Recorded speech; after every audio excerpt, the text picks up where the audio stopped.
Presidente de la República de Cuba, Miguel Díaz-Canel Bermúdez, Secretario General de las Organizaciones de las Naciones Unidas, Antonio Guterres, excelentísimos presidentes y delegaciones de los países invitados a la cumbre G7 más China, medios de comunicación nacionales e internacionales y en general a todos los aquí presentes. Se trata esta cumbre de hablar sobre temas que tienen que ver con la ciencia, la innovación y la tecnología.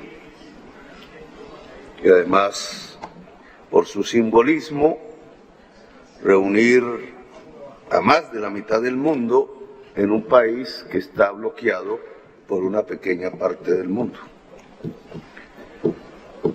Hablando de ciencia y tecnología, tendríamos que mirar qué nos dice la ciencia y la tecnología hoy, en sus corrientes fundamentales, en sus efectos determinantes sobre nuestro presente y nuestro inmediato futuro. Creo que ese debería ser el contexto por el cual arrancar incluso una discusión entre nosotros mismos, porque aquí existen posiciones diferentes.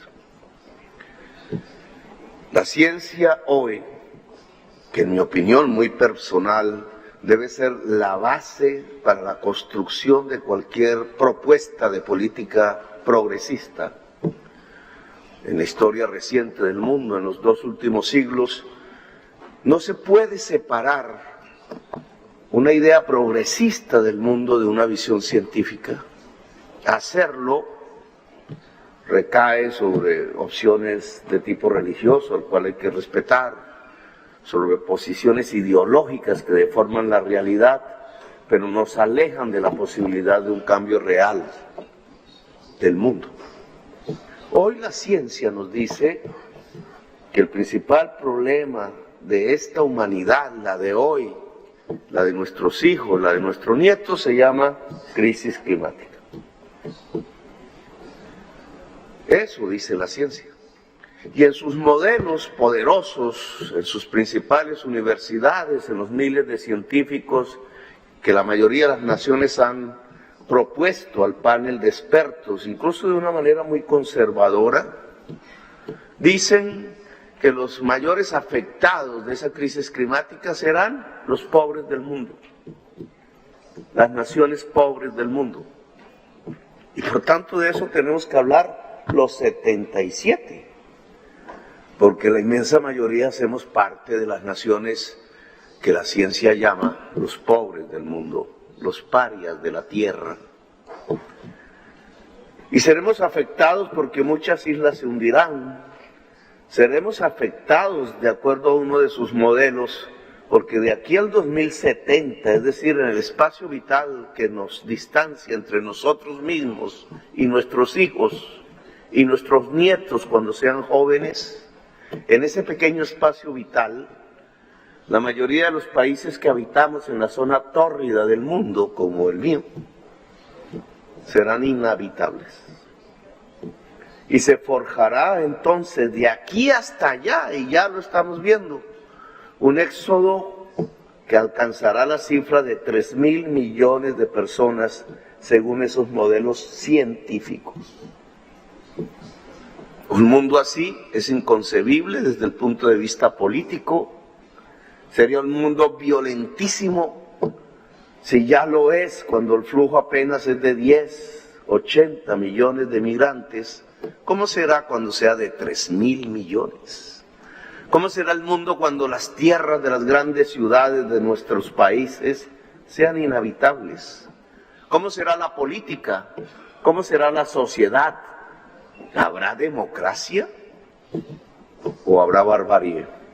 Barbarie que ya comienza a ser construida. Eso dice la ciencia. Y como discurso dominante ante esa realidad que nos muestra la ciencia, entonces aparece una serie de instrumentos de solución.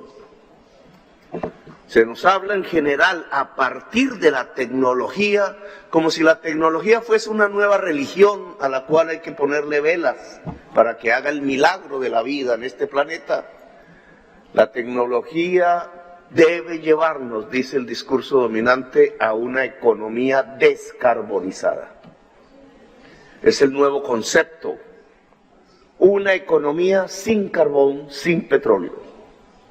La economía descarbonizada en este grupo de los 77 provoca discusiones, porque algunos países son petroleros y quisieran que esto que yo hablo ni siquiera se dijera, porque algunos países como el mío son carboneros, o carboníferos si se quiere, porque algunos países desde otras perspectivas son islas y son las primeras que serán borradas del planeta con sus poblaciones o a través de la inmigración y el éxodo de sus poblaciones.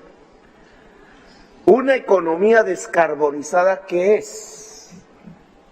El grupo de los 77 la aprueba, sabe cómo construirla, está construyendo los senderos democráticos que nos permitirían ganar a través de una economía descarbonizada, o simplemente nos negamos a discutir el tema. Una economía sin carbón y sin petróleo, sin fósiles, representaría los mismos niveles y relaciones sociales de poder que en el mundo de hoy, o implicaría su transformación profunda. En mi opinión, este concepto de economía descarbonizada tiene que ser tomado como una discusión seria por nosotros. ¿Cómo se construye ese mundo? ¿A partir de qué financiación? Es el primer tema que a mí me gustaría discutir. Hay dos opciones básicamente desde los días de hoy: o el capital, tal como lo definía la economía política clásica, y o fondos públicos. El capital, tal como lo definía la economía política clásica, solo invertirá en la descarbonización de la economía allí donde haya ganancia y rentabilidad. Y eso implica una esfera pequeña del esfuerzo que la humanidad tiene que hacer en todo el planeta. Una pequeña esfera del capital puede pasar del capitalismo fósil a eso que llaman el capitalismo descarbonizado. Pero lo que produjo la crisis climática no lo puede solucionar. El mercado, la acumulación ampliada de capital que produjo el cambio químico de la atmósfera, no puede arreglar la atmósfera y por tanto garantizar la vida en el planeta, incluida la vida de la especie humana. Como antes, nunca hemos llegado a una conclusión que ya estaba escrita desde el siglo XIX. El capital acaba con sus propias bases, la naturaleza y el ser humano. Y esa frase escrita en el siglo XIX se llama hoy crisis climática. Luego, sin negar un espacio para el capital, sabiendo que queda recortado en su esfera propia, que es la ganancia, la rentabilidad y la codicia, hay otro espacio que es el fondo público. Los fondos públicos del mundo. Y aquí entonces tenemos una discusión porque no aparece en la declaración final de este evento. A pesar que sí se hizo en la de presidentes de América del Sur y en la de la Unidad Africana en Kenia hace unos días y semanas. Y es que los fondos públicos se pueden acrecentar, porque aquí habría que acrecentarlos de dos maneras. Uno, como nos proponen desde Estados Unidos y Europa, endeudándonos más. Me temo que muchos integrantes del G77 aceptan pasivamente este camino. Es decir, que para poder solucionar problemas que se causaron en una enorme chimenea y se siguen causando en los Estados Unidos, en la China y en la Unión Europea, tengamos nosotros, para poder salvar la vida, que endeudarnos aún mucho más de los niveles actuales. Eso no es posible. Luego queda otro camino para acrecentar los fondos públicos: disminuir la deuda. Y aquí mi discusión, incluso con el gobierno anfitrión.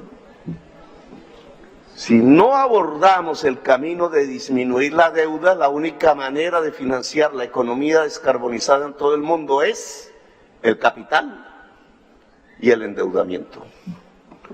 Es decir, una reproducción y profundización de las relaciones de dominación del mundo. Pero si planteamos en conjunto, como la mayoría de la humanidad, que el tercer camino también es viable y quizás el más poderoso, que es disminuir la deuda, y para ello está la experiencia en el COVID, que es un efecto de la crisis climática, de los derechos especiales de giro a escala universal. No es una negociación país por país, es una negociación universal sobre un cambio del sistema financiero del mundo. El COVID demostró que se puede, en pequeño, y se puede agrandar. La emisión universal de derechos especiales de giro, de manera progresiva, a partir de los niveles de pobreza de la humanidad, pagando la deuda, no condonándola, sino pagando la deuda a los acreedores, para que disminuya la deuda a cada país y se abran espacios presupuestales en todo el mundo, es decir, fondos públicos que nos permitan financiar la transición hacia la economía descarbonizada. Esta propuesta, aprobada en América del Sur, en África, en ciertas reuniones previas como la de París, en mi opinión, debería ser retomada por el G77. Porque nosotros no perdemos allí, ganamos. Porque al final, cuando estamos hablando de fondos públicos, estamos diciendo, primero, que lo público vuelve a ser el centro de la transformación del mundo, y es un cambio de paradigma. Y segundo, que para poder hacer esas inversiones de transición a la economía descarbonizada, tenemos que pasar un plan Marshall que hay que planificar. Un concepto que no habíamos vivido como humanidad, planificar a escala multilateral y a escala global para poder salvar la vida del planeta. Es decir, el reconocimiento en el pensamiento humano que la planificación humana es superior a la inhumanidad del mercado. No me quiero alargar más.